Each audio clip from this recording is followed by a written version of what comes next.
2021 Toyota Rav4 Prime plug-in hybrid.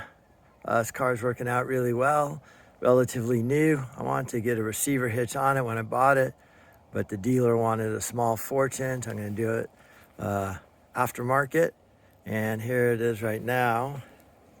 And then we're going to install that hitch today and see how it looks, see how it works. There it is, installed.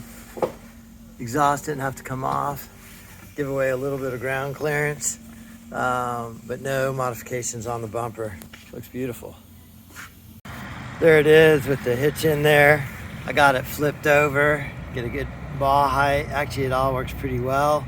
Again, I don't see pulling heavy loads with this, but I do see moving trailers around, emergency pulls, pulling an empty dump trailer, tree jobs, that kind of stuff.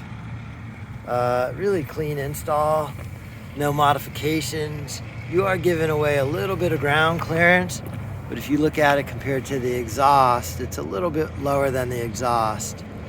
But that actually looks really nice and clean.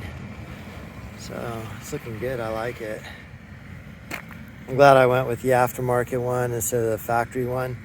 The factory one, they cut the bumper right here, so it kind of sticks out. So you get a little bit higher hitch receiver height, and then you drop your ball down, which might be preferable.